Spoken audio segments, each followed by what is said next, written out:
আসসালামু আলাইকুম। আশা করি সকলে ভালো আছেন। আমি আল্লাহ তাআলার রহমতে অনেক ভালো আছি। 600 থেকে 700 পিসের মতো পুরুষ পাখি সেল করলাম। এখন পুরুষ পাখিগুলো ভালোভাবে ধরে আমরা ক্যারেট করতেছি।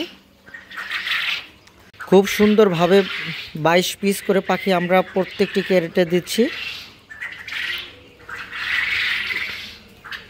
চাইলে 30টি বা 25টি দিতে পারতাম, কিন্তু 25 বা 30টি দিলে হয়তো একটু ঘন হয়ে যাবে, যার জন্য আমরা এখানে 22 পিস করে দিচ্ছি। তো সবগুলো পাখি ঢাকার উদ্দেশ্যে যাবে। যারা আসলে পুরুষ পাখি বিক্রি করবেন অবশ্যই আমার সাথে যোগাযোগ করতে পারেন। বেশি পরিমাণে হলে তাও আমি সেল দিয়ে দিতে পারবো, সমস্যা নাই। 2000 5000 যাই হোক আমার সাথে যোগাযোগ করবেন। হয়তো 2-1 দিন সময় লাগতে পারে, কিন্তু আমি সেল দিয়ে দিতে পারবো।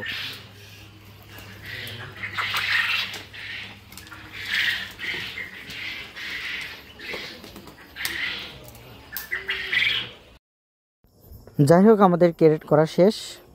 এখন এটা আমরা বান্ডেল করব এবং বাস দিয়ে ঢাকাতে পাঠিয়ে দিব। তো যাই হিসাব করছিলাম, এখানে মোটামুটি 600 পিসের কাছাকাছি পাখি রয়েছে।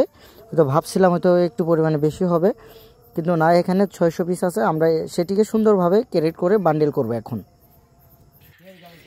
খুব সুন্দরভাবে আমরা ক্যারেট করলাম এবং ক্যারেট করা শেষে পাখিগুলো একটা ভ্যান গাড়িতে উঠিয়ে দিলাম। তো এই ভ্যান গাড়িটা এখন বাস কাউন্টারে গিয়ে দাঁড়াবে। আমার বাসা থেকে বাস কাউন্টারে যেতে সর্বোচ্চ 1 মিনিট সময় লাগবে, কারণ আমার মেন রোড থেকে এখান থেকে বাস। তো আমরা সমস্ত পাখিগুলো ছাদে দিব। যারা পাখি বিক্রি করবেন অবশ্যই আমার সাথে যোগাযোগ করতে পারবেন। আমার কাছে রিজেক্ট পাখিও বিক্রি করতে পারবেন, তাছাড়াও পুরুষ কোয়েল পাখি বিক্রি করতে পারবেন। তো সেই ক্ষেত্রে আসলে পুরুষ পাখিটা বিক্রি হয় ওজন অনুযায়ী। যদি ওজন ভালো থাকে তো দাম একটু বেশি পাওয়া যায়, যদি ওজন কম থাকে তো দাম একটু কম পাওয়া যায়। সকলে ভালো থাকবেন। আসসালামু আলাইকুম।